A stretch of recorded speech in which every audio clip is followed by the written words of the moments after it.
Welcome, everyone. My name is Ayfer Bartucandan. I am the Research Director at Hrant Foundation.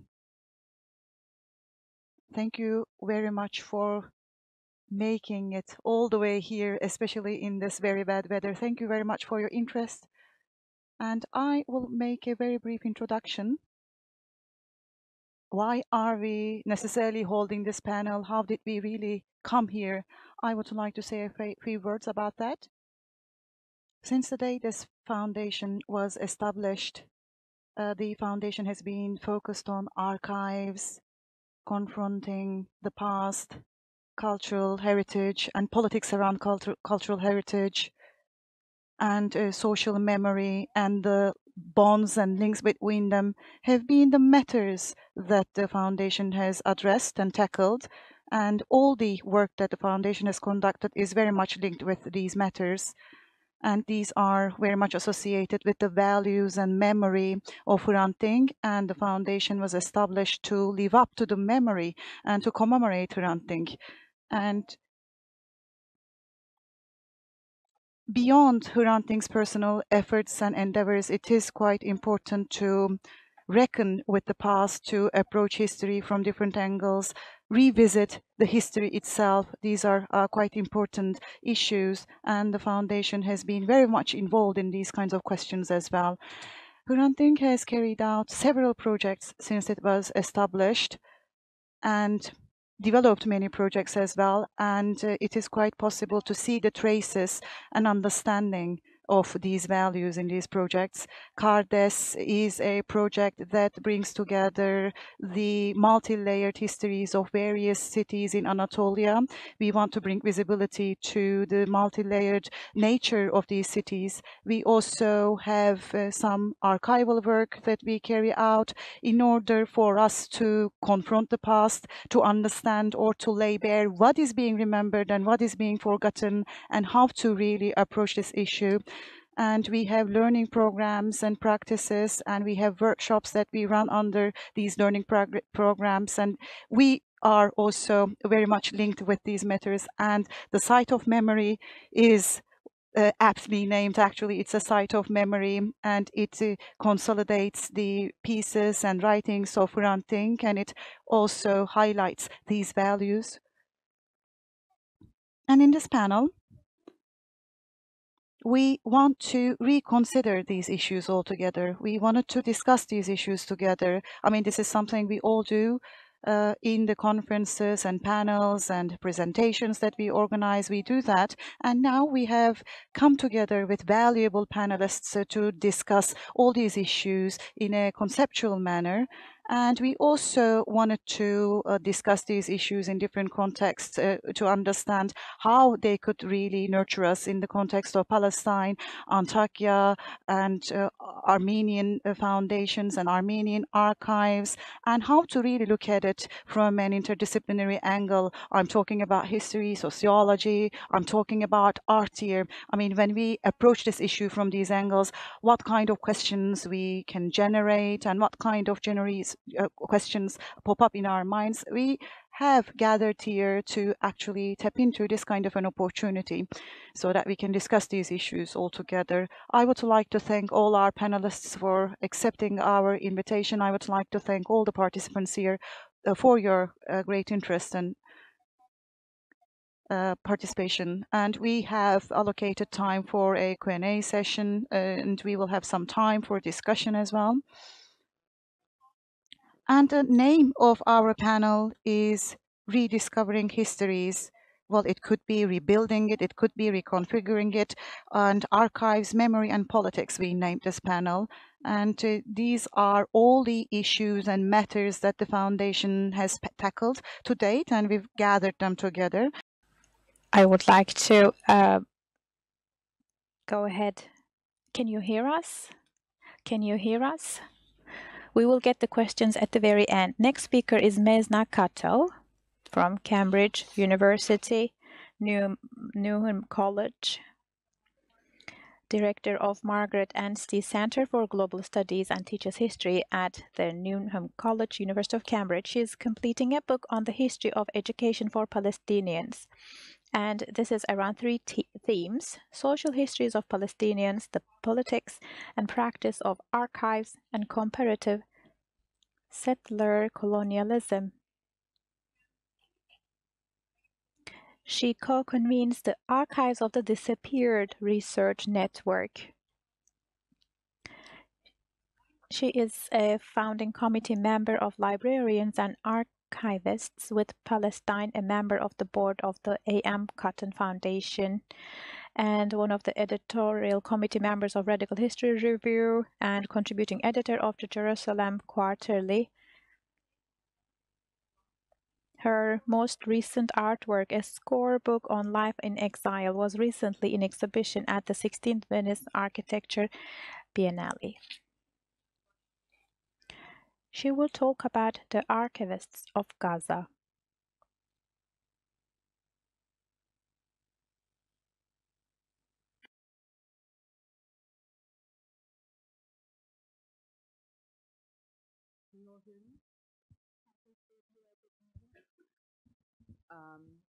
Thank you so much, Arthur. Thank you, and everyone at the Hampton Foundation for having me. It's such an honor to be in conversation with you all in a space whose principles, values, and commitments I also share. I'm going to try to speak largely to several images here, and in doing so, perhaps offer you a glance into a moment where archives are in the making during an ongoing genocide.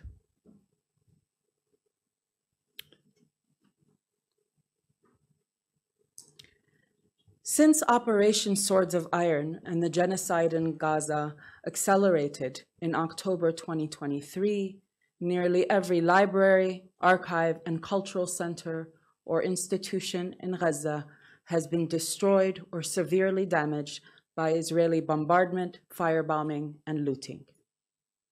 A thick residue of concrete dust now covers books lining the shelves of the Gaza Municipal Library after the roof was pulverized by a missile in November 2023.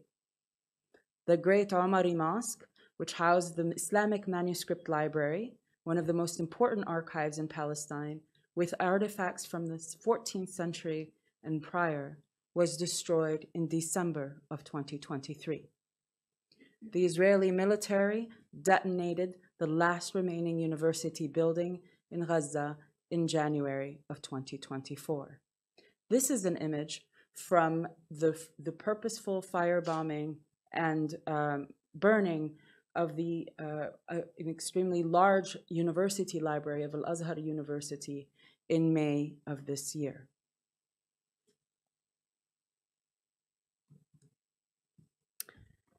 Small artifacts beyond these institutional libraries were also destroyed.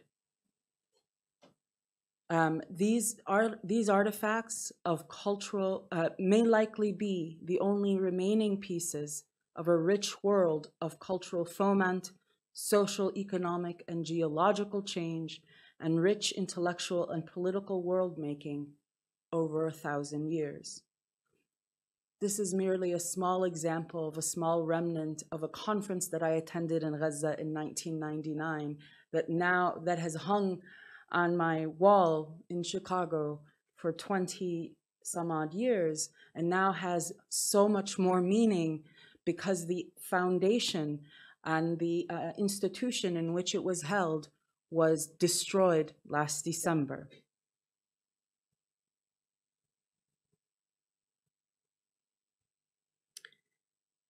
Every ministerial archive has been destroyed. Abdul Latif Zaki Abu Hashim is one of the last surviving historians in Gaza. In a report for the Institute of Palestine Studies, he detailed some of the enormous losses. The Ministry of Endowments and Religious Affairs lost its registrations of centuries-old charitable endowments. The Ministry of Education lost its archival school collections and student data. The Ministry of Interior lost its archival collections of family registration documents.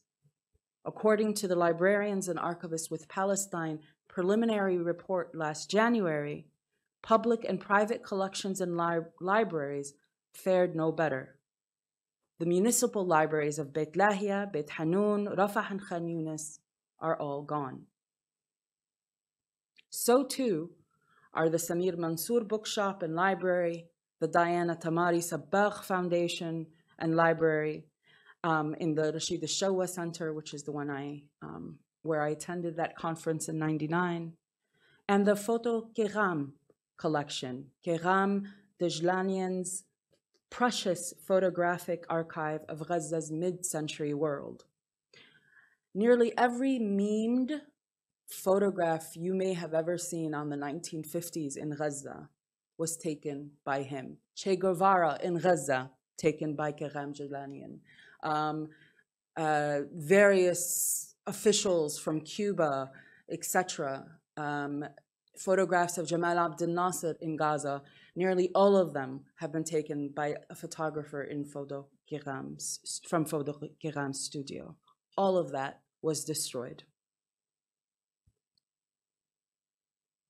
In fact, and the list goes on. So Palestinian historians and writers have all reported. Abdulrakim Abu Hashash, Mus'ab Abu Toha, Samir al-Sharif, and Nahid Zakut, they've all reported and are mourning the destruction of their private libraries and collections. In fact, one of the largest publishing houses in Gaza, Al-Yajzi, was ransacked and looted before it was burned. I'm offering this inventory to give you a layered and profound sense of the degree of the destruction, the holistic nature of the destruction, and the sort of expanse of it, and the kind of comprehensiveness of the destruction. And it wasn't only libraries, and it wasn't only archives. In the first month of the genocide alone, i.e., merely in October and early November, Heritage for Peace and the Arab Network of Civil Society Organizations to safeguard cultural heritage documented destruction and damage of 104 archaeological heritage sites.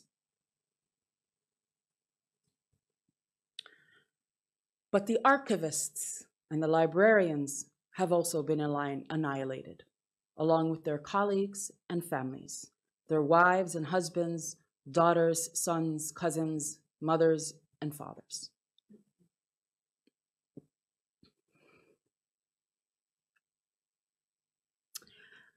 Abdul Karim Hashhash. I get very sad. Bilal Jadallah, Dua al-Masri, Jihad al-Masri, Iman Abu Saeed, and Marwan Tarazi. Marwan Tarazi, for example, was the caretaker of the Photo Kiram library.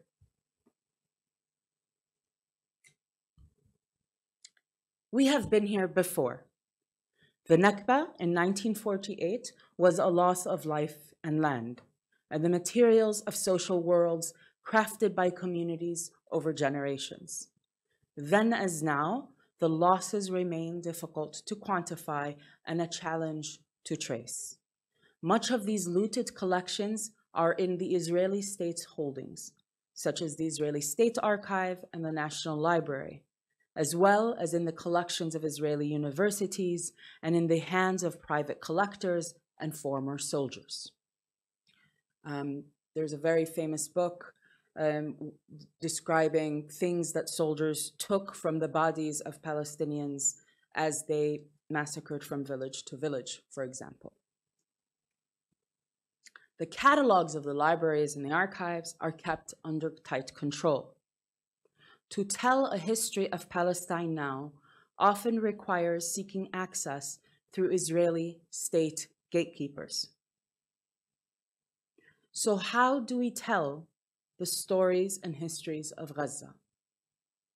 New archives, digital and diffuse, are already being formed by the Palestinians of Gaza themselves. And in fact, that too is an old practice. This image, taken on December 24th, the day before Christmas, 1987, was taken by a young child from her window overlooking the courtyard of her town in Palestine. It is of young men and boys and girls gathering rocks to throw at the Israeli soldiers who were heading their way. This photo, in fact, was taken by me when I was 10. That impulse to document, to record, to make something visible, to make it last longer than that flash moment that I took this photograph before a bullet went through my window and lodged itself on the opposite side of the wall, that bullet's still there in the wall today, is an old story in Palestine. The archive of annihilation was met with an archive of resistance. And so now too in Gaza. These first archivists are both archiving the atrocities of the last 413 days of genocide, but also of Gaza's history and its world. Poets, scholars, archivists, and librarians, teenagers, and journalists, in the span of the last 13 months, have been our exhausted lodestars, offering correction to a media engine that no longer bothers accounting for them, let alone tell their stories. Perhaps that's why so many of these journalists and teenagers and librarians and poets and scholars have been killed. None of this is new, and it is all familiar to all of us, I hope, and I think, in this room. It's not new in Palestine, and it's not merely a story of Palestine. There are 31 ongoing genocides as we speak, and there have been many Nakbas in the last century alone, everywhere. Each of those genocides, to one degree or another, in one scale or form or another, to some degree of visibility or not, have thought of and tried to archive their experiences and its aftermaths. Archive is documentation. It is also, though, accountability. It is resistance. It is remembering. It is reconstruction. It is reclamation. Archive is regeneration and an entire reordering of the world after destruction.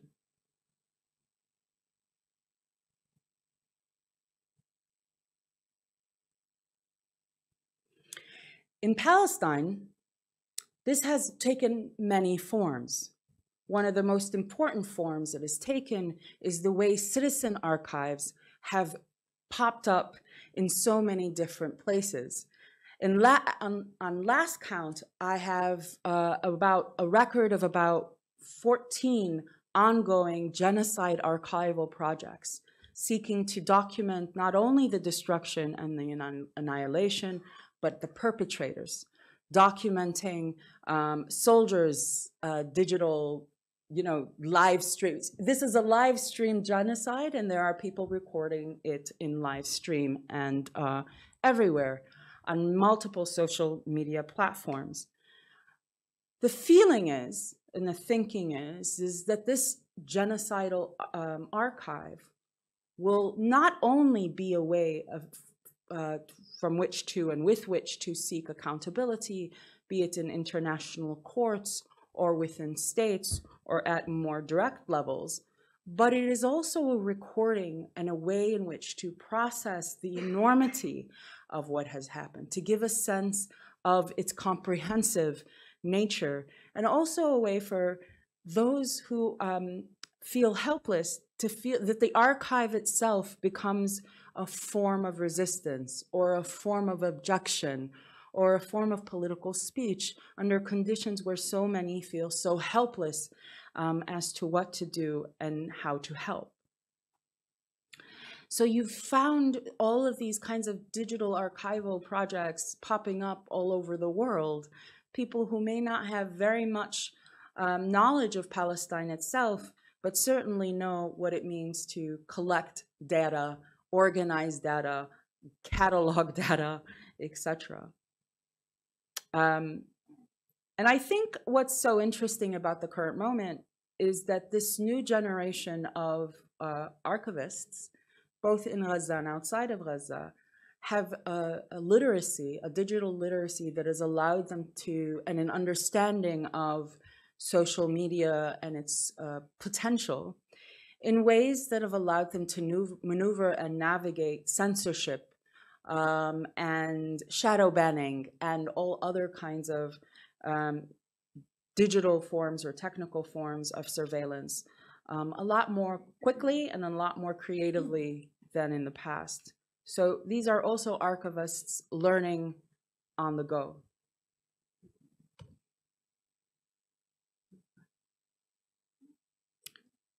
This doesn't mean that the underlying feeling of despair and destruction does not remain. I don't think I have heard a single Palestinian from Gaza who has not articulated some version of this sentiment over the last 13 months, and certainly in the last 6 months. There is the feeling of a world that has disappeared and is irrecoverable and is irretrievable. And in that way, this genocide has also forced Palestinians and those in solidarity with them to consider what the disappearance of a place means for its archive, what the archive then is for, and what it will do beyond accountability and justice. What does it mean to maintain an archive of a place that has disappeared and is irretrievable?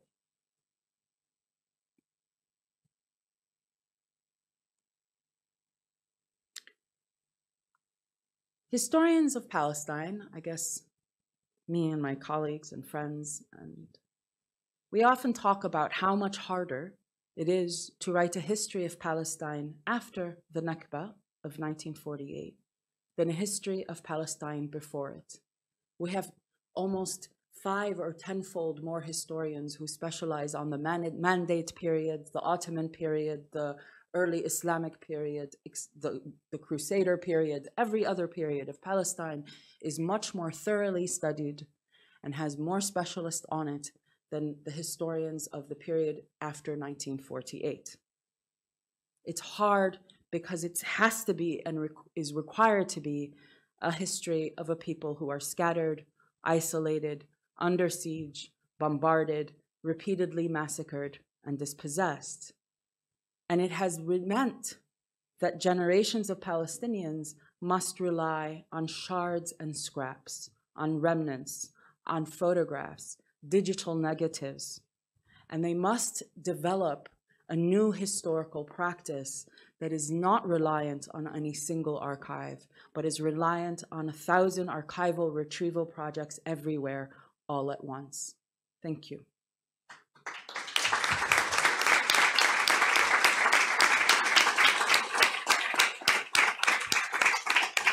Thank you.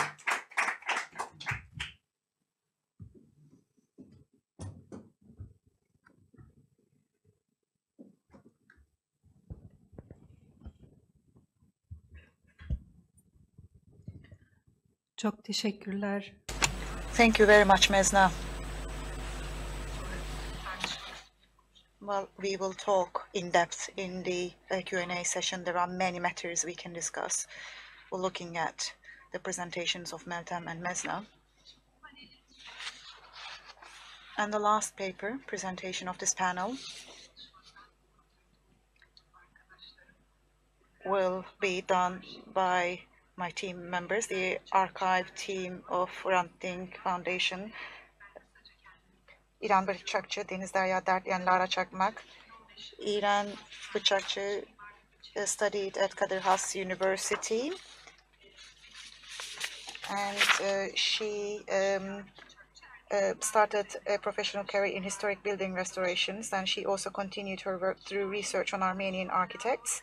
In 2017, Bıçakcı was the executive producer and writer for the documentary The Man Who Can't Get Enough of Architecture, Nishan Yaubyan, and subsequently took on the role of coordinator of Nishan Yahubyan's Architectural Archive project. In 2022, she was the co-producer for the documentary project Çırpılar, An Anatomy of a Fossil Struggle, engaged in various projects within the fields of cultural heritage, ecology, and architecture.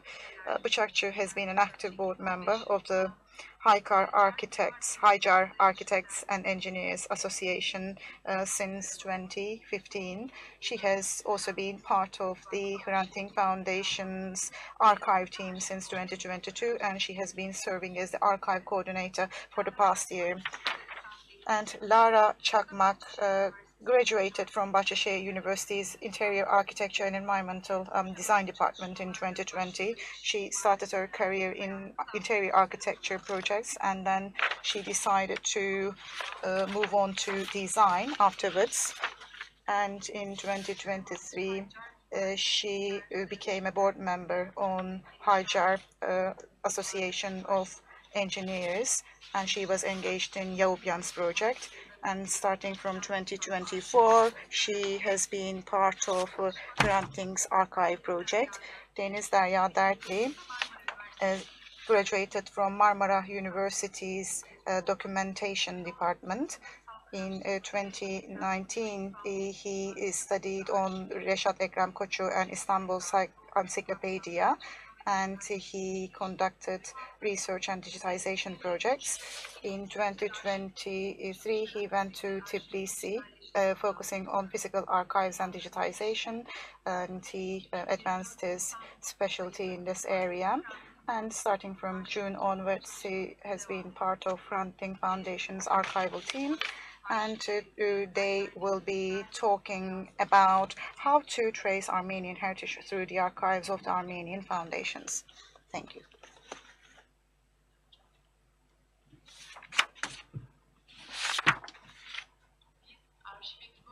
We're the archival team here, and in this presentation, we will talk about a project initiated by the foundation in 2022, and we will talk about the Armenian schools archives. And in the first section of this presentation, we will look at the structure of the Armenian foundations in Istanbul, and we will say a few words about the archival project that we have been running, what kind of institutions we look into, what kind of materials we bump into, what kind of challenges and hardships that we face. We will talk about that. And in the last section of the presentation, we will be focusing on a few materials that we will share with you, how to trace Armenian archives. We will look into that. And for us to understand the structure of archives belonging to Armenian foundations. Well, throughout the history of the Armenian community, especially their social life in Istanbul, well, their social lives revolve around many institutions like church and school and orphanage, hospitals and cemeteries and monasteries, and they all are gathered under the umbrella of foundations after the republic was established. But foundations differ from normal foundations. Well, if you need further information about minority foundations, you may want to have a look at the report penned by Ohannes Kılıçdağı. This is entirely about Armenian foundations and how they differ from normal foundations. And we will also talk about the key education and healthcare services provided by Armenian foundations and institutions. But at the same time, they all have a common trait, and their ultimate goal is to serve the Armenian community in this land and helping the poor, music and libraries and theater were the functions that these institutions carried. And all these activities were always conducted in relation to these foundations and institutions, and they sometimes took on temporary functions depending on the needs of communities. Especially after 1915, there were orphan children who came from Anatolia to Istanbul, and with the rising number of orphans, many institutions also functioned as an orphanage for them. And there could be multiple institutions under these foundations, and churches and schools are mostly operational under the umbrella of the same foundation. So thinking about that, what kind of challenges we have actually encountered here? When a person is born in a particular district, they can be baptized in that church. If they get to married at all, they will marry at this church. And when they die, the body will also sent to the church. So these demographic records are kept at churches. Similarly, for the schools,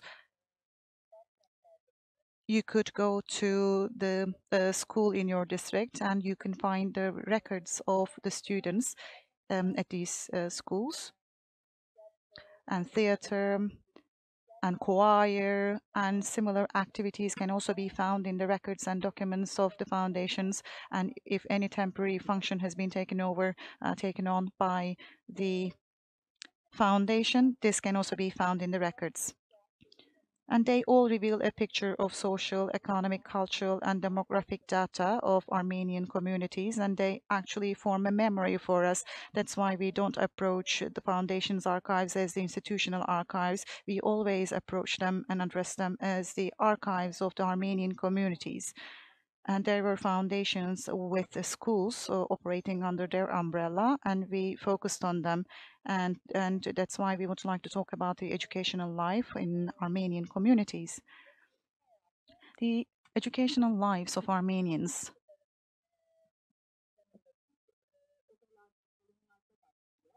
Start at halls next to churches and monasteries. And in 1910s, there were districts populated by Armenians, and district schools were established. Starting from early 19th century onwards, different districts of Istanbul hosted district schools for girls and boys, Armenian girls and boys. Similarly, in different parts of Anatolia and villages and towns, you could see the same tendency. Schools were founded and established in different parts of these locations. There are 1,400 schools, Armenian schools. Some of them are more institutional schools, and a minority of them have been opened with personal initiatives or private initiatives with private capital. But unfortunately, no Armenian school is operational other than those schools in Istanbul. And the full list of Armenian schools operating in Istanbul, we don't have them because we don't have the full records and documentation of Armenian schools, private Armenian schools. And in this map, you can see 50 Armenian schools as established by Hrant Foundation's report in 2012, and they have all been pinned.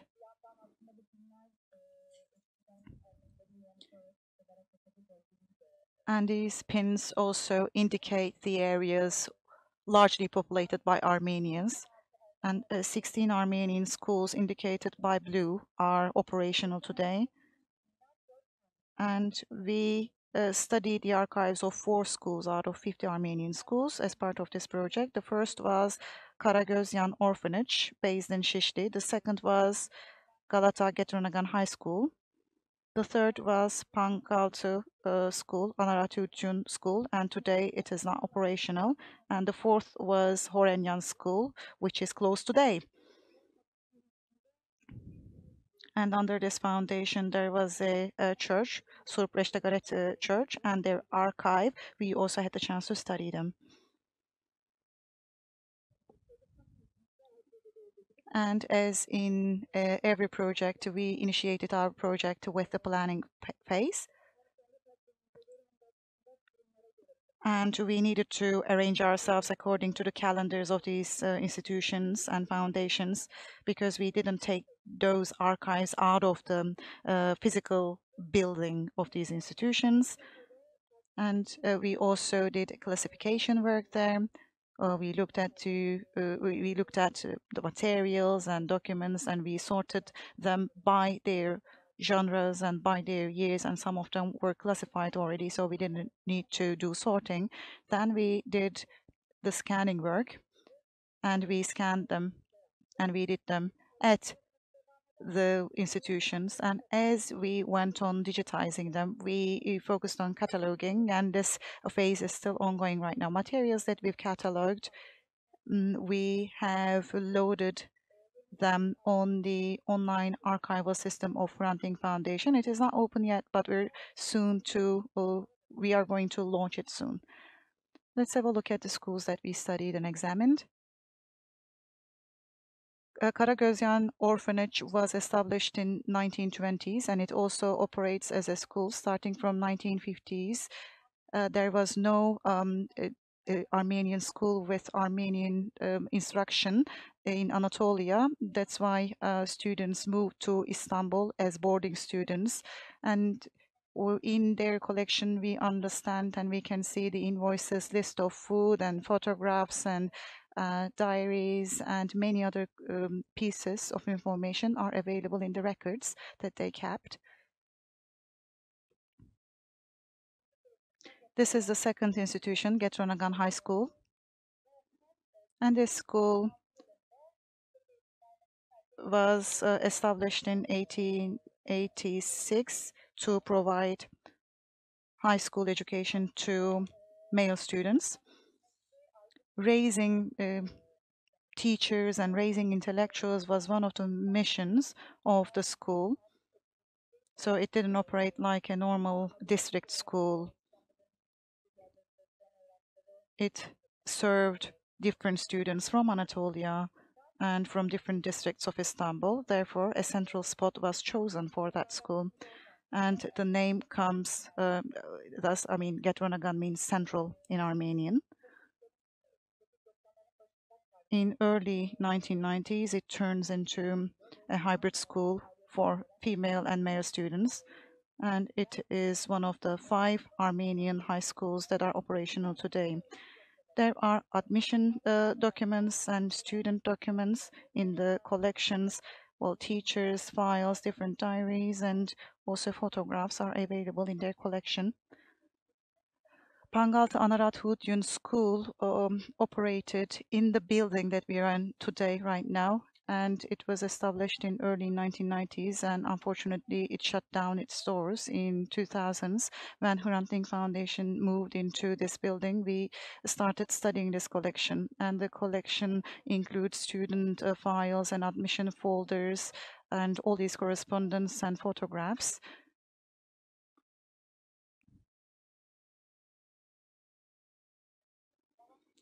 Balat Surupresh Dagabet Church and Horenian School collection is a bit more different than the collections of other schools. Well, the institution housed the church under its umbrella. That's why it's a bit more different. And this is also a good example of foundations taking on different functions. And from 1918 to 1923, it operated as Balat Orphanage. And this archive is an archive that started in 1980s, and baptizing and ceremonies and marriage and deaths and records regarding them are available. Many documents about properties are available. And also Horenian schools documentation operational from 1966 to 1977, documentation of the board meetings and other correspondence is available in their collection.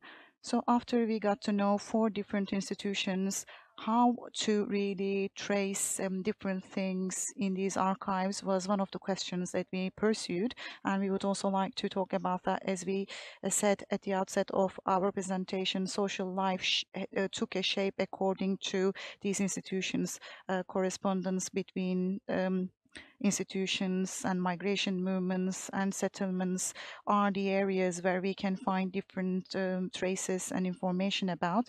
And here is the pieces of information that I'd like to share with you, looking at these areas. some documents we'd like to share with you and what kind of traces can we seek and pursue. We can look at it.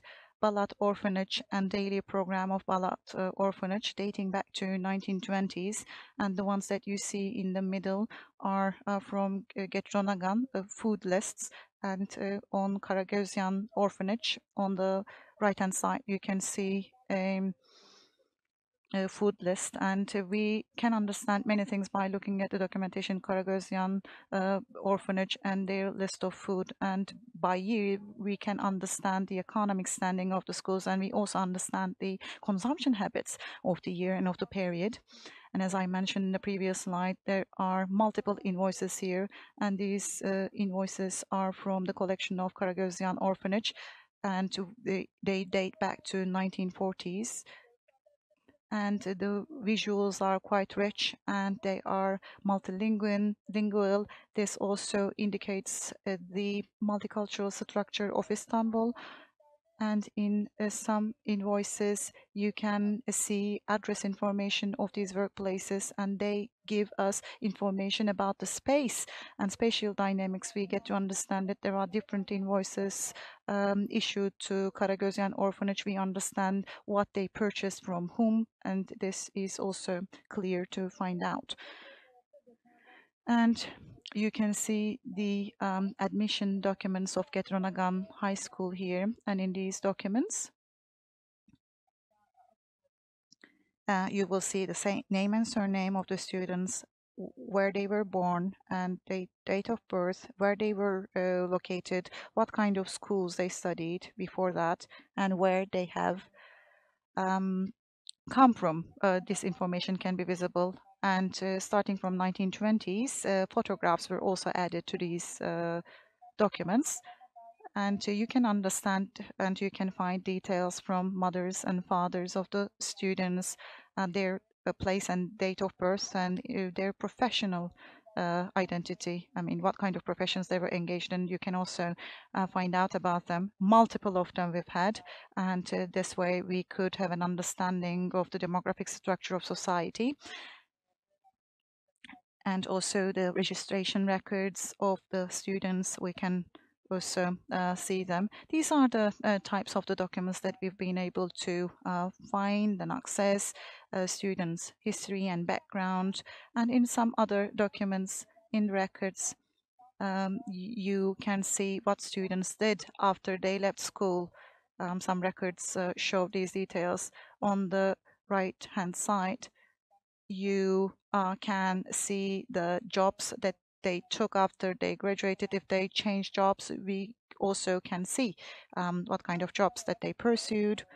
And generally, this also provides us with a glimpse into the histories and backgrounds of the people there.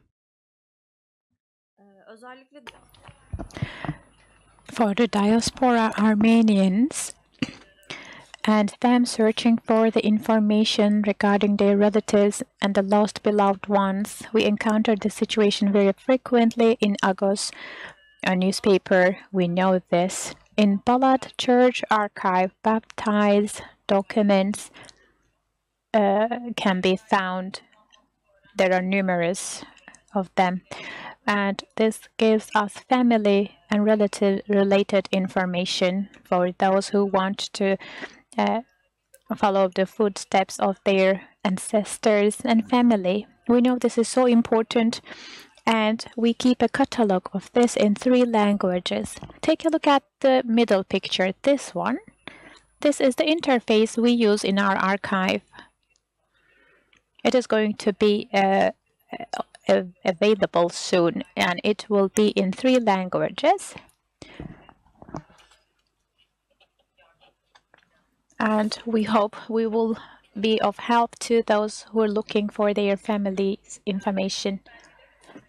So we're following the traces based on documents as well as pictures.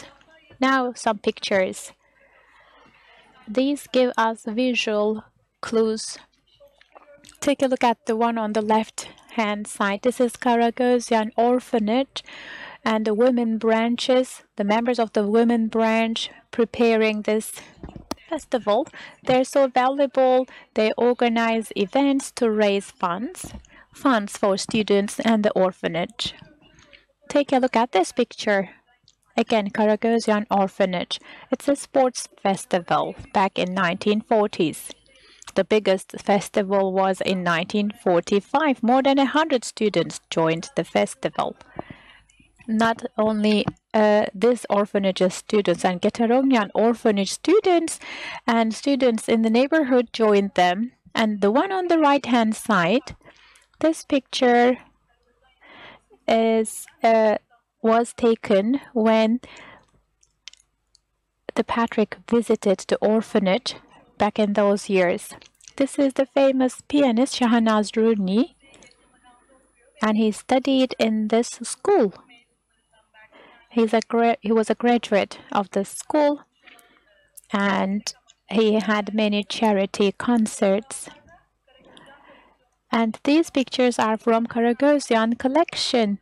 These are his childhood pictures, and this one to your right. Shehan Arzuni gave a recital he performed for charity purposes for the school. By the way, our archive is not available online yet. It will be so, but we have it the website. And you will be able to search any information with your entries. And this is going to show you the connection with other archives. So the connections between the archives are so important, just as it is the case in terms of connections between institutions. The Balat archive has a very rich content in terms of manuscripts, correspondence and letters sent by the orphanage, letters sent to the central administration, orphanages being placed in families, visiting their relatives. We have access to all that information here. Take a look at this one from 1922 when the orphanage was closed. And this is the decision taken in the very last meeting of the board of directors of the orphanage before it was closed. The decision is about the closure, what to do. So it's all recorded here. And to your right, that is a letter from Balat Orphanage.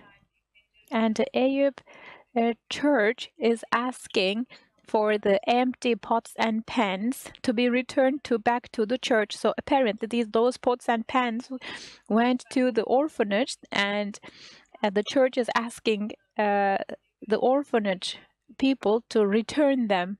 So this is how important archives are.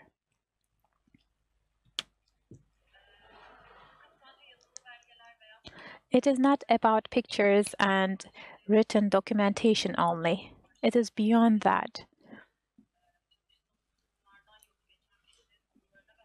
For example, the personal writings, memories, journals. And we had interviews with the graduates of those 4 institutions for the sake of oral history recording. We listened to their stories. And most of those stories overlap with the documentation we have in our archives, but sometimes we come up with different stories. Hagop Dökmeciyan was telling us the following story in this video clip.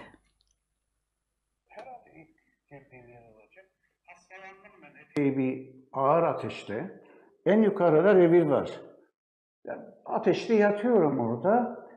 Bir gürültü duydum mu, ne olduysa çıktım. Akşamdı.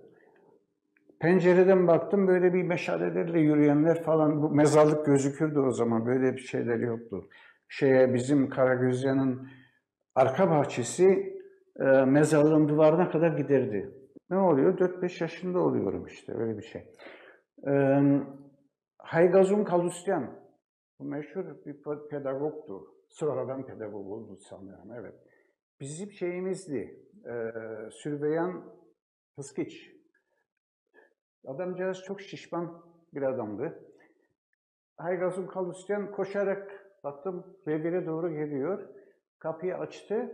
Şut pot gelir, ayağa kalk dedi. Bir iş yapacağız seninle. Peki dedim ama benim çok ateşim var falan. Boş ver ateşi dedi. Gitti bir bayrak aldı. Bir de merdiven.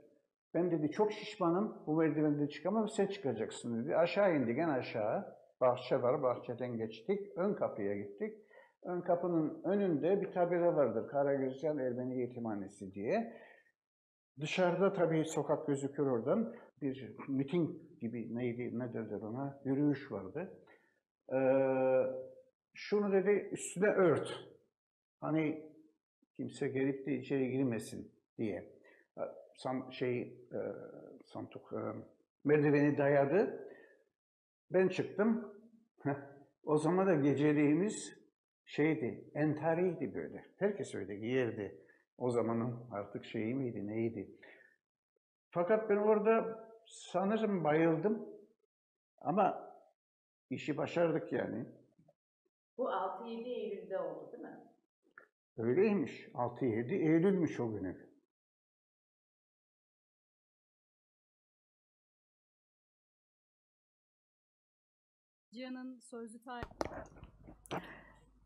And this is about preservation and digitalization of archives. These are the challenges we have encountered. Physical distortion is a challenge because of time, environmental conditions, and unconducive physical environment. And the second challenge had to do with legibility. Most documents are in Ottoman or Armenian, so it was not easy to read them all. And it also had to do with the ink and the trace it left on the paper. And the third challenge had to do with the legal aspect and ethics, because those documents included sensitive, confidential, personal data, and due to GDPR, we couldn't make them available. Some documents were opened only to the researcher.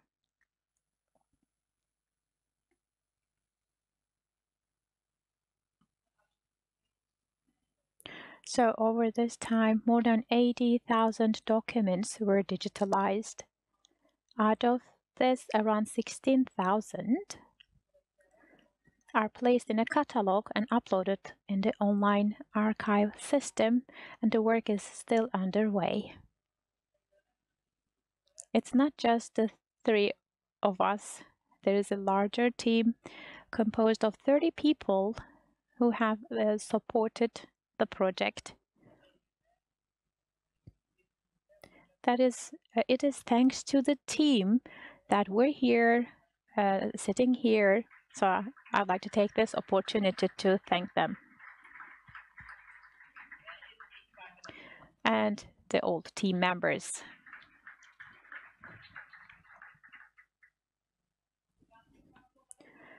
Hrant Dink Foundation has been into the archive work for a quite long time. We will continue to work on archives in the future too. Thank you for listening.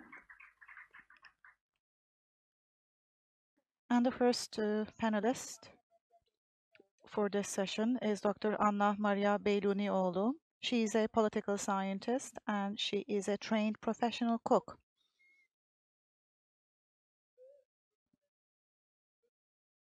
I think it was yesterday, the Minority Rights Academia hosted a podcast called Minorities and Food, and we held this talk with her. Just wanted to announce that.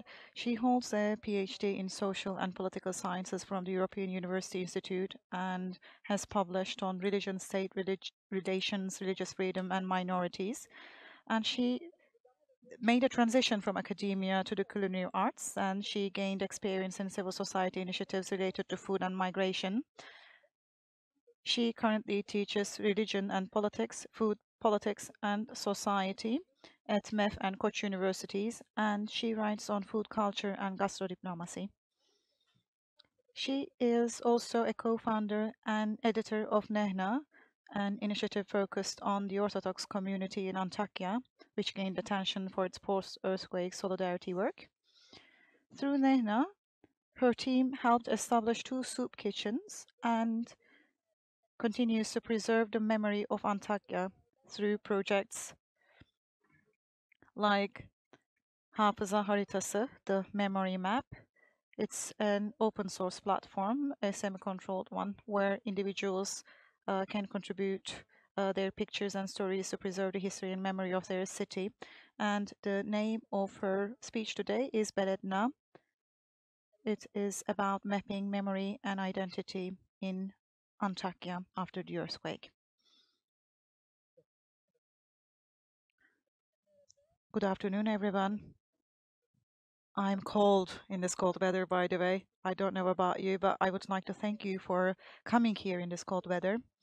I will talk about Beledna, but I will need to talk about the background of that. In February 2023, 2 earthquakes hit 11 cities.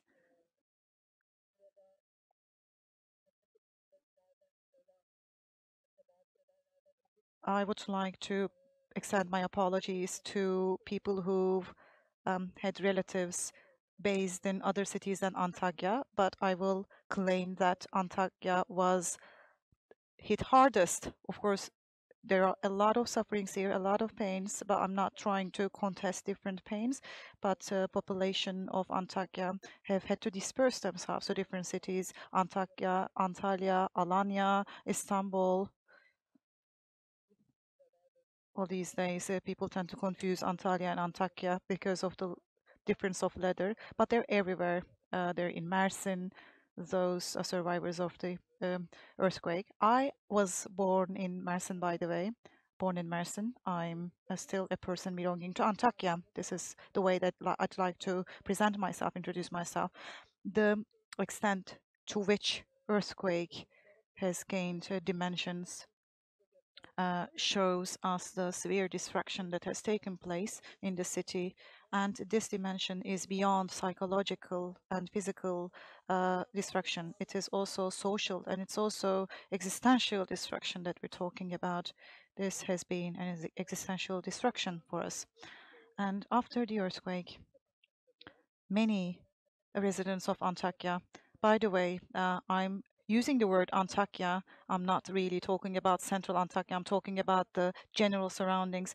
Well, I'm not using the name Hatay, and for this, I am using Antakya. I can elaborate on that if you have questions about that. We have all said that Antakya was destructed altogether. I don't know if there are people from Antakya with us. Ah, there is one. I've seen them. Great.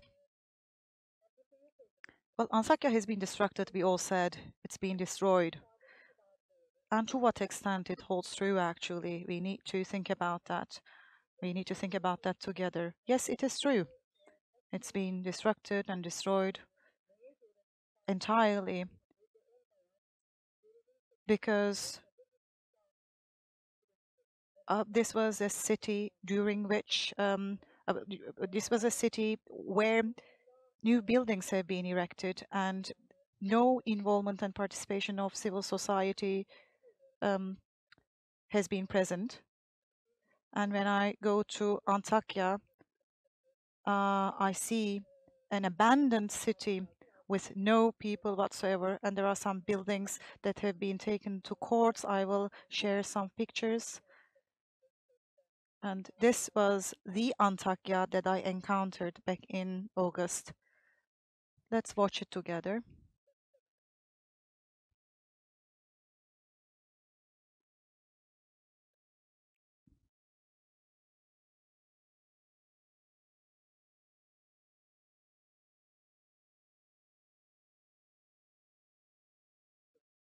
So we're walking towards the church.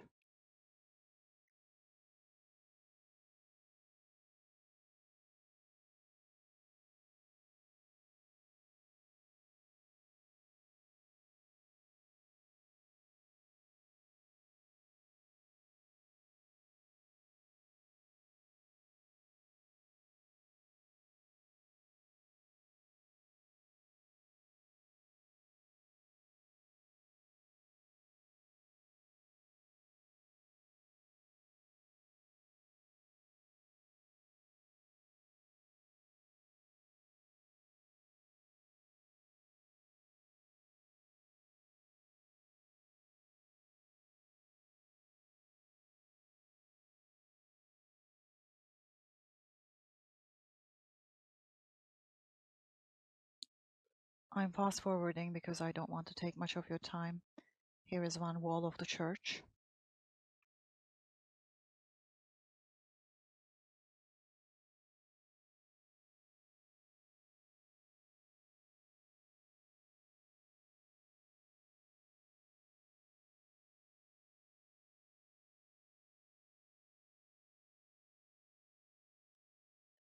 Thank you very much for your patience. Well, this is the Antakya that we have right now at present. In the video that you've seen, you've seen some signs saying that certain buildings are now being discussed at the courts, and well, public transport is not functional right now. Muddy roads, long waiting times, and conditions are quite difficult. People still live on containers, and at least they try to. So life itself. Well, if people continue to live their lives to a certain extent, it is only because people have their will to be there, to be in the city, to live in the city. I was introduced to a professor at Mustafa Kemal University recently, and we lost some common people. He is not from Antakya, and he was raised in Istanbul. He grew up in Istanbul. He had worked in Antakya for long years, and he experienced the earthquake when he was in Antakya. But he wanted to go back, and he said, I couldn't make it in Istanbul after I got back when the earthquake happened, and there were many discomforts that I was grappling with in Istanbul, and I got back to Antakya, a city with mud and where life is quite difficult. Now I'm feeling more comfortable, he says. So those people who are based in Antakya right now, they don't have to be born there, but those who have lived there, they have such a strong bond with the city that they can't really detach themselves from it. And even if they go back to the city in ruins right now, they feel better. So this was how I wanted to introduce myself. I wanted to share my sentiments. I don't want to cry here, but I want to convey all my observations to you.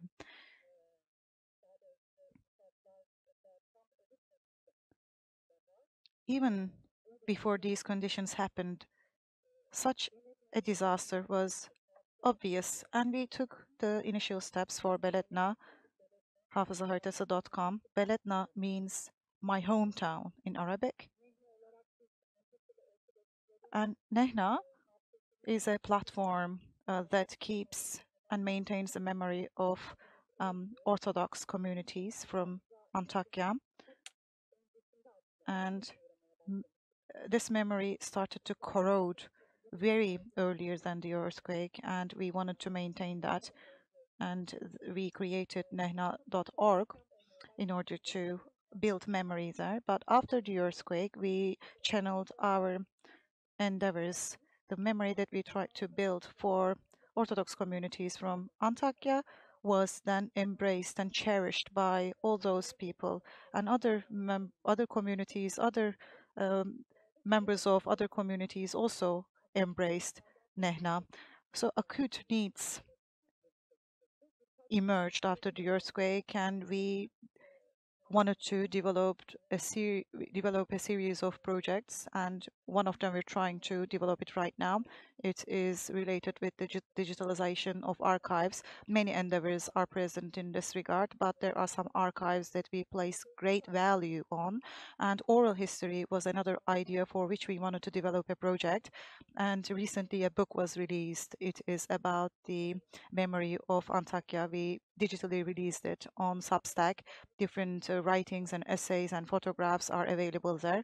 It is history from the eyes of the youth. It has been a good memory work. And after youth has taken oral history courses, they went to the site and they went to the ground and they gained access to these kinds of documents. So we had these ideas after the earthquake, right after the earthquake, but we were discussing what we could really do. And Çiğdem Mater had contacts and exchanges with certain people. I mean, she sent her word to us, by the way. She didn't say it because she's in prison right now. But how come we can't really convey people's memory to a map, she said. It was a great idea. We wanted to keep Nehna alive, and we were seeking all those ways. It was a voluntary effort. We weren't a foundation or association. We applied for a grant, and we did it for Beledna, actually. And we were granted the funds necessary, and then we initiated Beledna, the project. And you will see in the following sections of my speech, I will share a small video. I guess there are some people with us who has not heard of Beledna, because to what extent we've been successful about promoting our platform, I don't know. I have question marks about that in my mind. And I will talk about what Beledna is all about to give you an idea. I will show the map later, but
well, as I said, what really keeps a city alive, what really makes sure that we still have an Antakya in our vision, is because of people's eagerness to get back. Even if they don't go back there, they always cite it. They always express their eagerness, their will, their hope to one day get back to Antakya. And it is thanks to the strong bond that they have built with the city. And we can see the traces of that in many cities, how the locals have established bonds with where they belong to. It is thanks to the rituals and their experiences and the relations that they have experienced. And it's a memory relating to all those issues. It is present in many cities, but it is stronger in Antakya. Well, this is what we've carried to this video, actually, but the expressions and the remarks after the earthquake point the same direction to us. I mean, how many people feel very much part of the city? This is an important question for us. And we're going to start a journey together in the map and how we are tackling the inputs on the map, it would make more sense for you if I opened the map here, and I will do that. And the hope and despair and hopes and the longing that are visible in the map are very much clear here. And the project was developed and configured thanks to the proposal of Çiğdem Materin. It was very important. We have mapped the memory, and by doing that, we wanted to extend and proliferate this willingness, because this is open source. You can actually make your own entries. You can put your own inputs there. It doesn't. It does not require you to be a local of Antakya. If you have any memories about Antakya, you can actually make entries, because we want this to turn into a reference point.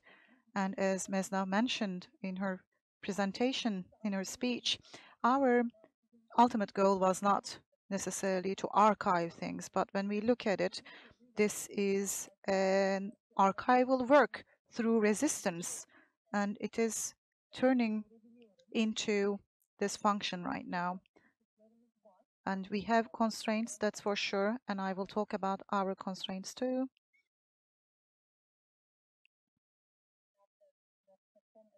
hafızaharitası.com, memorymap.com, constraints. It has not really sparked the interest and enthusiasm that we expected, and I will have to admit, once we launched it, we were expecting some 1 million inputs and entries. We were romantic back then, but there were certain reasons why people didn't make entries, and we have been discussing that among ourselves, and we are hearing people's feedback.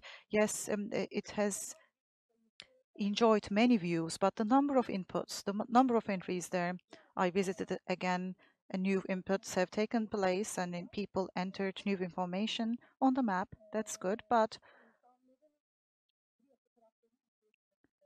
people uploading their pictures and writing their memories, this requires time, because it was very early. This was rather early. We launched this in 2023 December, and we actually went live even before the anniversary of the earthquakes. Maybe we were not really good at explaining what Beledna stood for, and it's a great pleasure and opportunity for me. It's a valuable opportunity to talk about Beledna to people who don't know about it, because this is a project that we initiated, and we want it to have a long life. So when I upload this photograph, will it really be sent somewhere else? Well, this is a question people ask. Yes, people have to give their consent in uploading their pictures, but when the city is re-established in a different fashion, it's going to be a reference point. The photographs of the people uploaded on the map will actually make us remember the city. And if you allow me, I will go to a few points, a few spots, just a random spot. I put a pin here, and you can write your name or surname, add your memory, talk about your memory, and upload your photograph, and you can just click on the box there saying that you've read and understood the conditions of use. But we live in a country with hate speech and inappropriate content, and the content is subjected to only a little amount of moderation to combat against hate speech. But we want inputs to be used, and maybe many requests come in. Well, I mean, I wish we had similar inputs to enter for different cities. People say we may extend it, but our priority city is Antakya. Let's move our focus to Samandağ, just to show you some input here.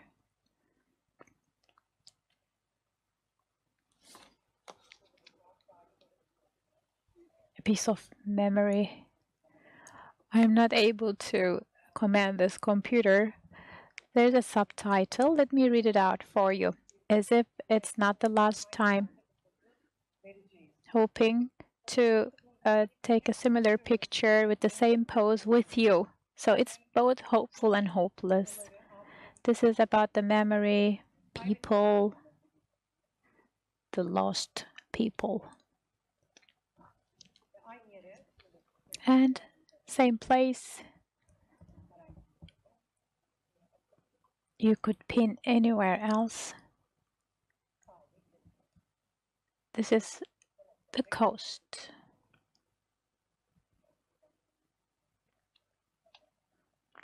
I turn back to Antakya Center. I want to show you some more pictures. It's not me. Although you see my name here, it's not me.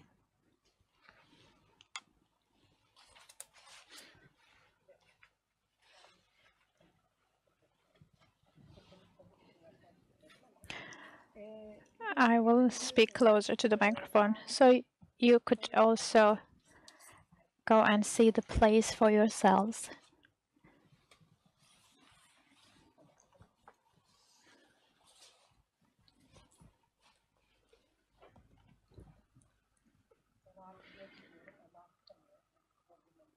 I'm stuck in this hallway. Anyway, we fixed the image to the time just before the earthquake. The Google images, they show you how it looked before the earthquake, but you could use this application walking down the streets. The entry number is a little bit small. And this is about building a collective memory. You don't have to be someone from Antakya. If you just happen to be there after the earthquake, you could upload those pictures. That will be great. Small steps we've been taking now, but as they come together, they will build up. That's it. Thank you.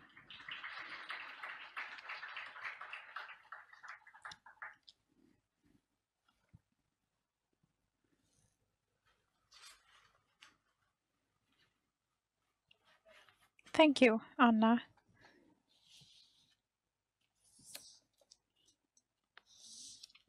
And on to Hale Tenger, last speaker for today.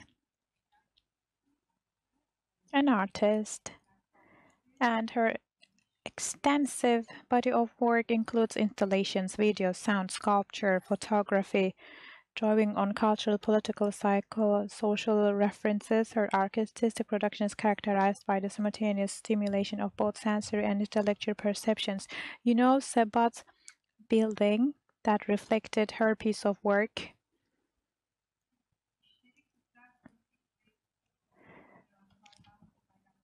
So this was her artwork.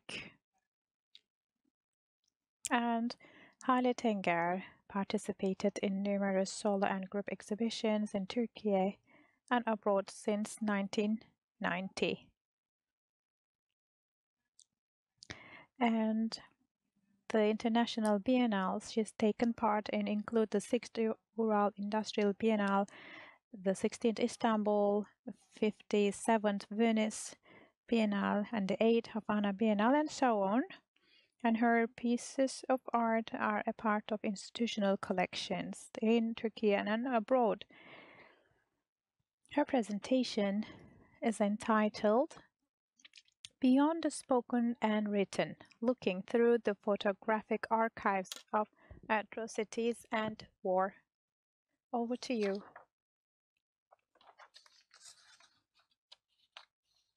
Good afternoon. Thank you all, especially the organizers and the participants who are here despite the weather conditions, and I want to thank all the previous speakers. Very thought-provoking and eye-opening session. I will give you information about my 3 pieces of work. Let's start with the first one. I know people like this. That is the title. The second one, a decent death watch, Bosnia-Herzegovina. And the third one is Beirut. Let's start with the first one. I know people like this. 3. It is about archives coming from photojournalism, including Hrant Foundation, Turkish Human Rights Foundation, Hürriyet Newspaper Archive, and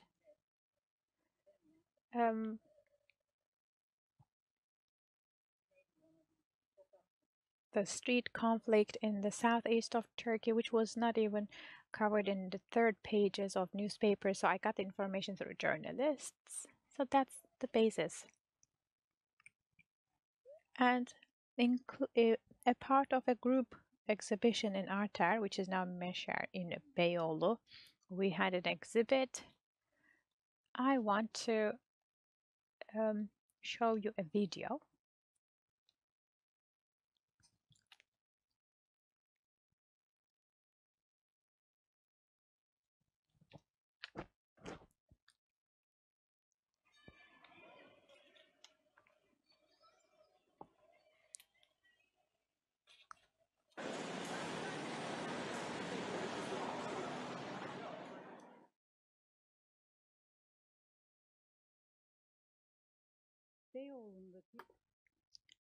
This is İstiklal Street in Beyoğlu, the window.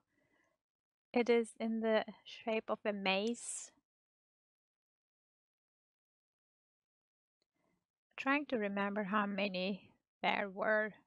732 visuals on display in this exhibition. This is about political violence and government violence in Turkey. The visuals are about that. And while scanning, we looked for political violence and state violence. I searched that. Around 7,800 visuals I was able to collect. Amongst them, I made a smaller collection. Of course, I was limited by the physical space that was dedicated to my work. So this window is faces İstiklal Street in Beyoğlu. By the way, this was about the latest Saturday Mothers March, which was banned later on. And street fights and conflicts in southeast Turkey. So it's and September 6th and 7th, symbolically, was the end of the exhibition.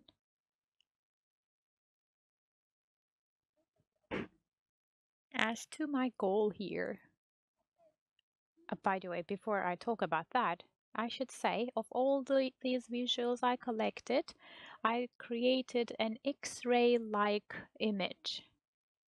So they were printed on real X-ray material. Like doctors study those images, and like doctors using tools to study them. So you can imagine a giant negatoscope, these monitors on those visuals were placed. This is how you enter the exhibition. You walk through the exhibition and you end up in the same place to exit this place.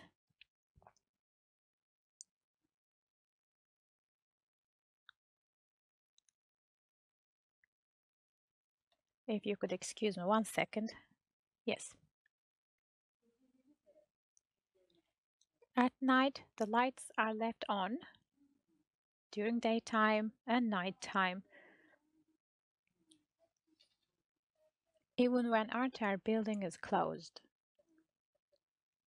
The passers-by could see these on the window. This was just before Gezi movement, Gezi March, during winter months.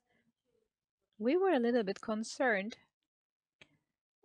just because we were putting these on display, it had to do with Saturday mothers, and we displayed conflict pictures. We hoped we wouldn't be in trouble. You never know what will happen because we're in Turkey. But fortunately, nothing happened to me or to Artar building.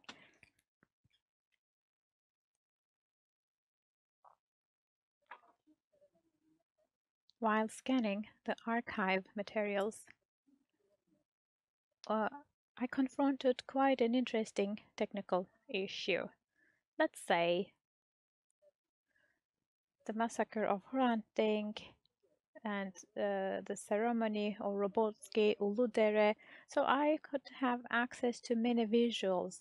But as you go further back, up the İpekçi assassination or Uğur Mumcu assassination, then you end up with only a few pictures. And if you go further back, September 6th and 7th, I mean, we could have access to only those pictures you already know, or the execution of Adnan Menderes. So you end up with only 1 or 2 squares. It's like a funnel whose tip narrows down as you go further down, just like our memory. Unless you suffer from a medical condition, you would remember the most recent history more, whereas the memories may faint as you go further back in time. So chemically, biologically, that's the case. It's like a funnel.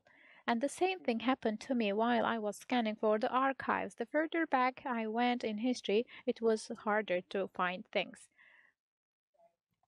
If you wonder what gave me this idea about this exhibition, let me see.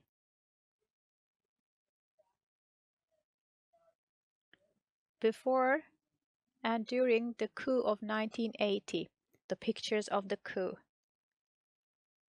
I looked at those. Kadircan, An Eclipse of Mind was the title of the book.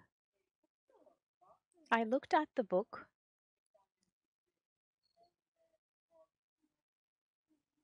By the way, during 1980s, I was at high school and Boğaziçi University. I was looking at the book.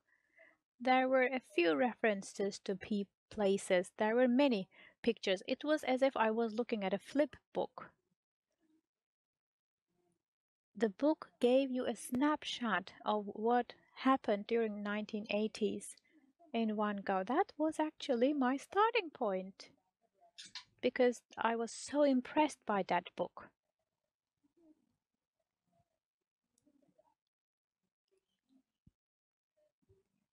The political violence was so repetitive and chronicle in our country. And if you look at it in a cumulative way, as a pile, as if it's an X-ray image, you know, why would you look at an X-ray? For treatment? No, for diagnosis. That was my starting point, just to look at it, to understand what it is, to diagnose it. Because I looked at so many state violence pictures and political violence pictures. Unless you want to run away from your past, you won't be able to look at it. But if you want to confront with the past, faced with the sheer number of pictures, you may easily get confused and you may question your memory. Let's take an example. Hrant Dink was assassinated. That's painful. But if you look at all of these pictures, you see a repetition as if it's a medical sickness. That was bothering me so much, and that triggered me to do this. And you may wonder why I created this visual X-ray impact effect. I did it on purpose to create this effect. And the news covered in media, newspapers, you don't see these pictures like these, but I want to transform them into an X-ray effect to create a different effect. After all, this is what art is for, right? To transform things, to give you a different perspective. That's why I did it.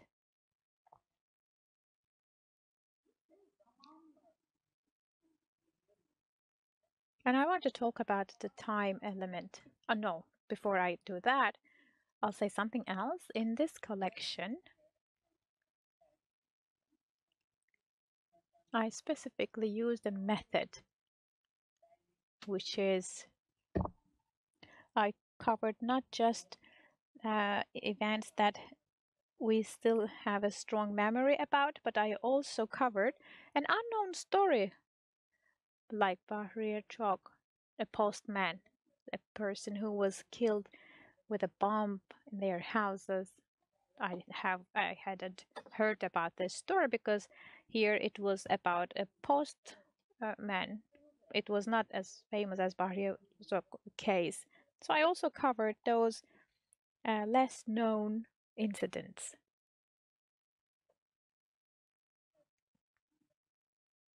Cemile Anadağ, not with us anymore. We will touch it even if it will burn us, unquote. Nedim Şener, quite in a different position. Quite interesting to look at these pictures with this effect. Proboski.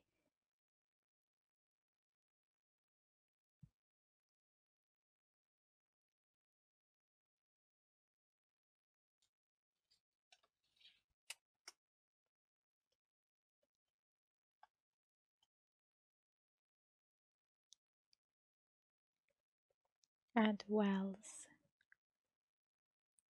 With unknown perpetrators, jail executions and massacres. 1980s now. And because we're looking at these distorted or transformed images, let's take this one. No one needs to say anything. You would know you're in a time tunnel. You're traveling in time where they're not using wood, sticks, Cemsedar, people convened, Marash, and so on. May 1st. This is so iconic, this one. There's a colored version. You would immediately recognize it, but this way, black and white, it takes a longer while to recognize it. Deniz Gezmiş, Adnan Menderes, and September 6th and 7th.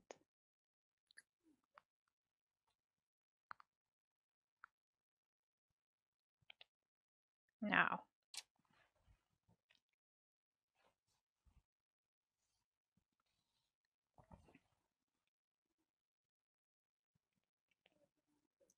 Decent Death Guards, Bosnia-Herzegovina, 1993. This is what I was talking about.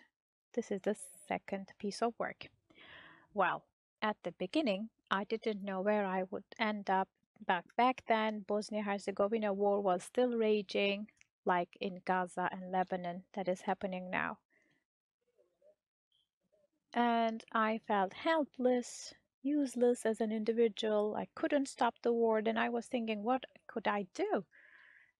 The war was still ongoing, and there was a debatable there was not yet an international intervention. And in Kırklareli city, where Bulgarians were resettled in camps, there were refugees coming from Bosnia. They were settled there, and Kırklareli Gazi Osman Paşa refugee camp I wanted to enter. It was hard to get into there. I had an interpreter with me. I spent a few days with the settlers in the camp, elderly, children, youth, and mothers. So, and we recorded voices. I was not able to take videos. I was not allowed, so I could only record their voices. And that's how I created the recording with Serdar Ateşer, a musician, a friend of mine. This was my very first audio work. It was amazing how audio work could bring new dimensions. It had a transformative effect in my career. I will let you listen to it in a minute. The video image quality is not good, so I want to start with still pictures, as you see now. Around 800 glass jars are in it. There's only one jar that repeated itself here at the top shelf, third from the left. Human genes give clues to ancient migrations. That was the article. No, I go back to the beginning. Here I restart. Well, in my previous piece of work, you know, I looked at the photojournalism archive, but here I made use of it in an indirect way. So for 5 months, I took pictures from TV, newspapers, from Turkey, from abroad. I took pictures from books. So these images come from there. They are placed in glass jars filled with water. Then I added the audio input. And the only repeating jar had this article title on it. It was published in The Guardian. The book was published a year later. This was about the genetic mapping of humans.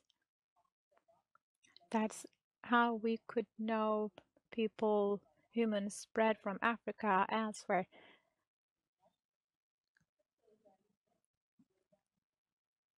So it couldn't be overlooked because it's so repetitive in the shells.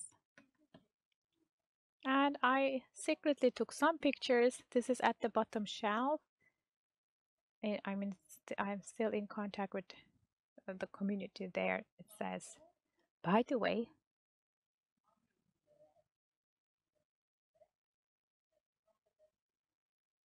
in the camp, I was talking to people. I heard their stories, and their stories also found themselves to be printed in some of the jars, like Harsha, what she told us about her nieces.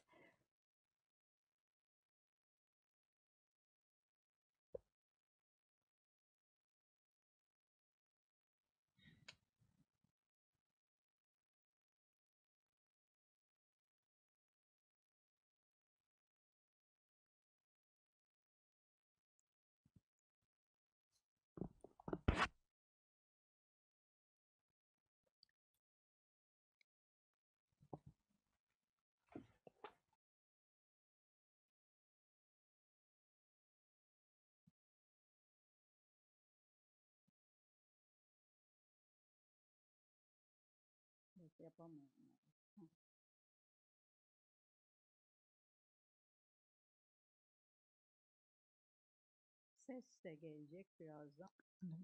We will hear a voice soon.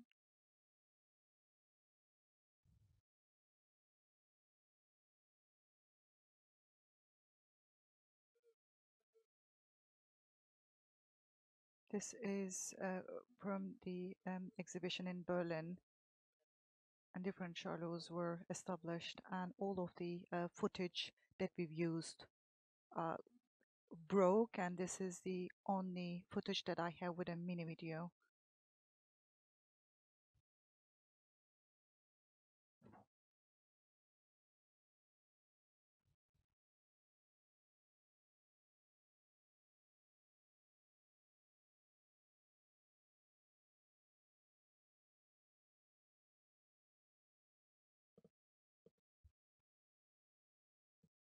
Bağlantılarda mı?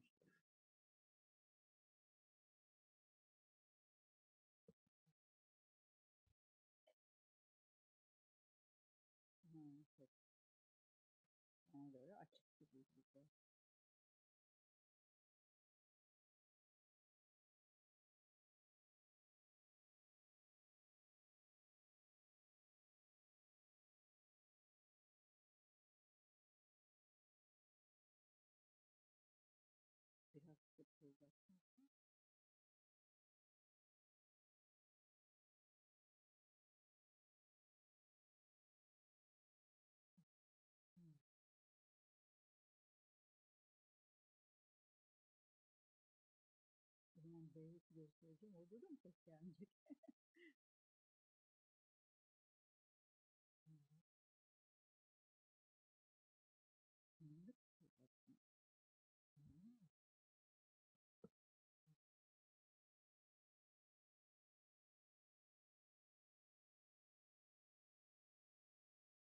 Neyse çözemedik. Çünkü bir sonra göstereceğim. We couldn't fix it because the next presentation is going to be entirely on voice, and without it, it's not going to be meaningful, but we'll see.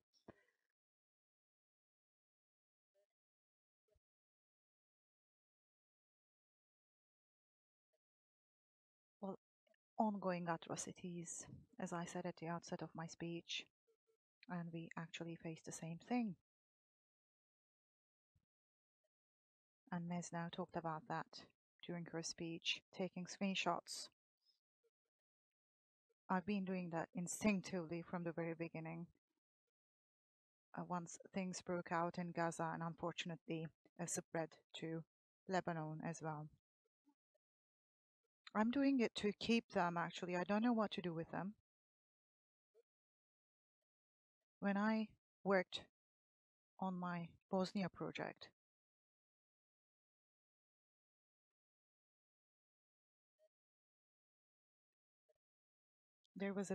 I was impacted by it heavily, very heavily. I don't know what's going to happen to me if I go to Gaza. I mean, I can't really recover from them in a healthy fashion, and I think this should be the case anyways, but I'm trying to keep records of everything that's been taking place.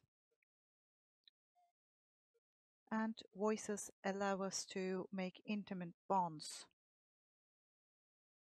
Everybody who speaks, some of them were overlapping with one another, some of them were being heard as if they were whispering, and I wanted Serdar to come up with a composition of these voices, and Serdar did all of it, but at the same time embedded a murmur, and this murmur was there in all moments, and this basically engulfs the entire space, and this actually leaves us alone with the exhibits and with the objects. And what are we hiding? What are we keeping in glass jars? It's either food, it's either body parts for medical purposes like fetuses. And people were alive as I was doing that. I mean, the Srebrenica massacre had not happened back then. And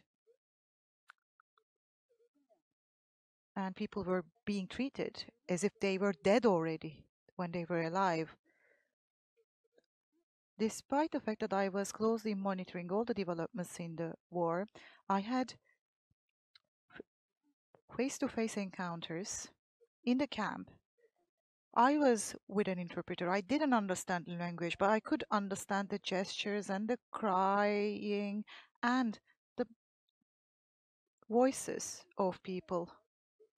So it doesn't matter how much you monitor it, but it's not the same thing. I mean, experiencing it, living it is something else, and monitoring things from a distance is completely different. I was born in 1960s. I was not necessarily victim of a particular war. I only witnessed the political fluctuations and tumult that has taken place in Turkey.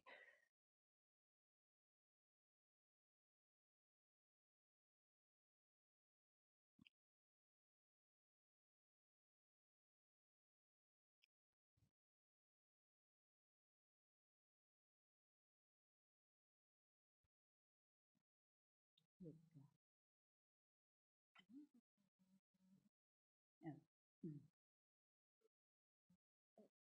Açık. Peki Beyrut'a geçelim. Vakit geçmesin. Let's proceed to Beirut to save some time. Konuşmalı.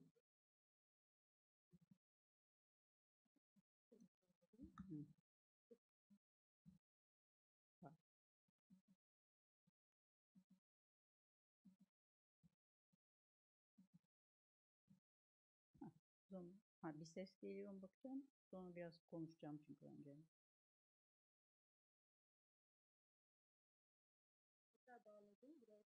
Yok, ses yok.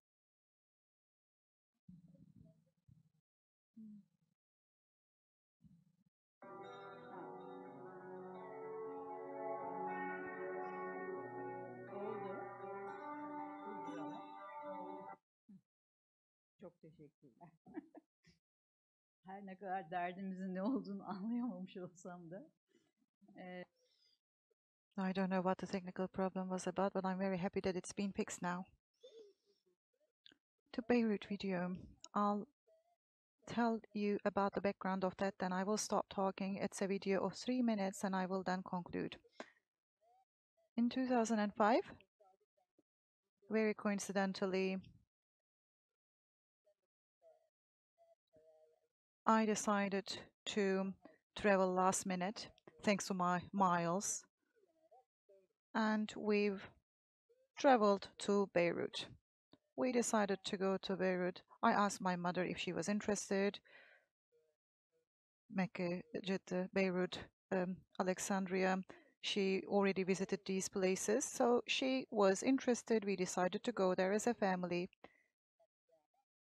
And Refik Harari's massacre had just taken place. It was very recent.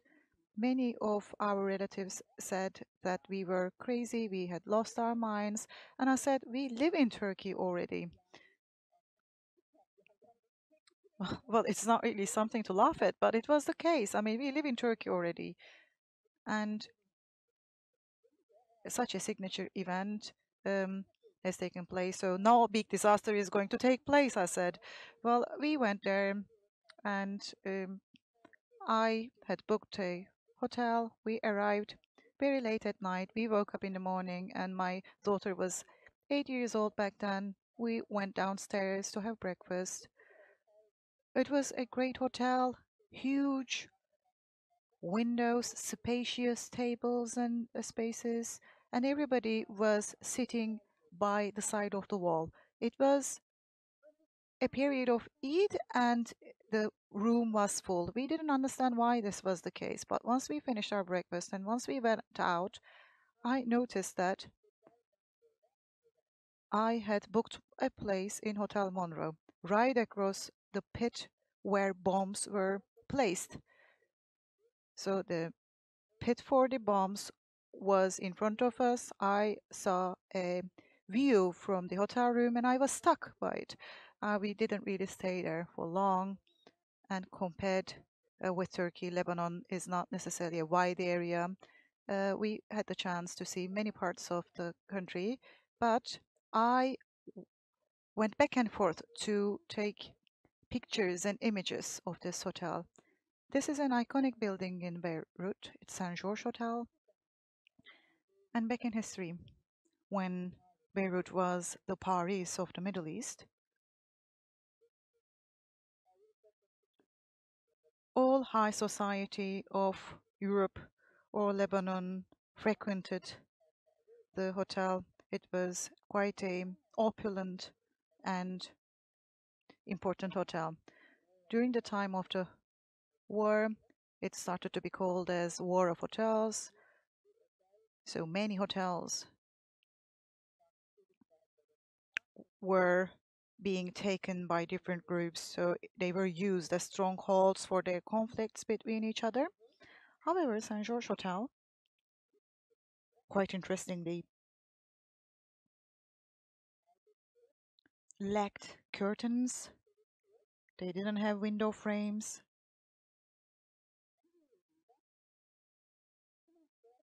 However, pieces of textiles and clothes were hanging from their windows.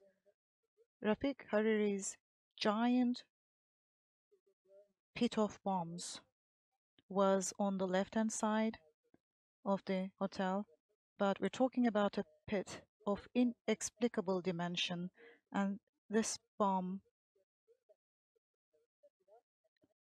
detonated and destructed certain portions of the walls of the hotel. But the hotel was prepared only for restoration purposes, and the Hariri administration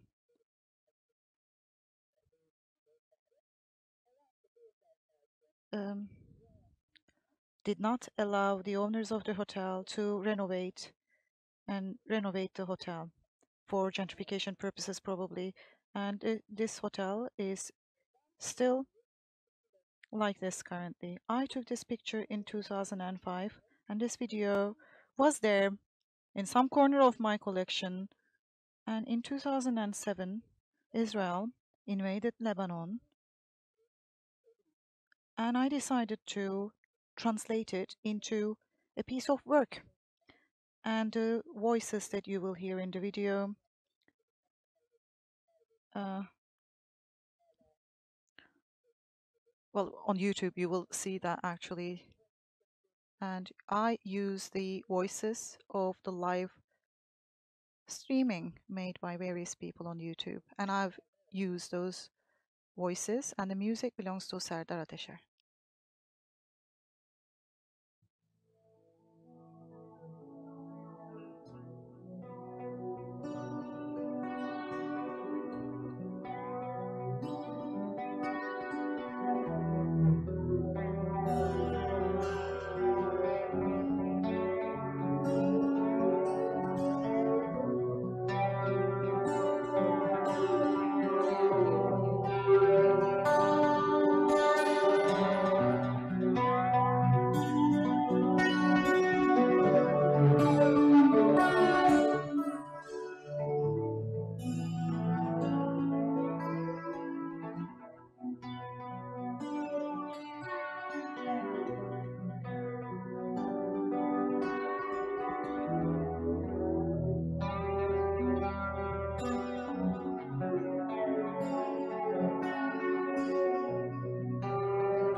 Serdar geldi galiba. I think Serdar has come here doing some things.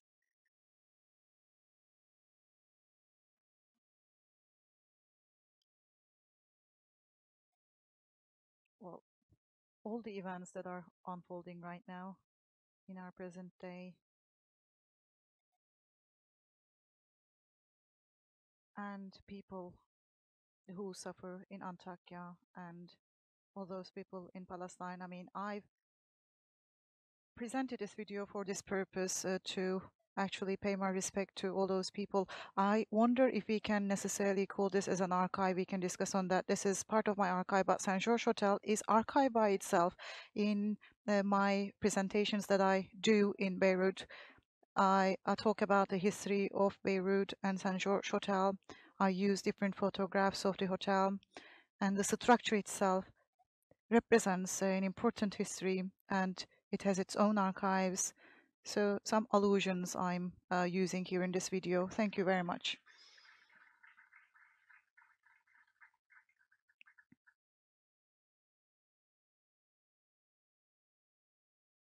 We are always talking about state violence, and it's quite important, and different forms of violence taking place. It's important to talk about that. And as we conclude that, we should talk about resistance as well.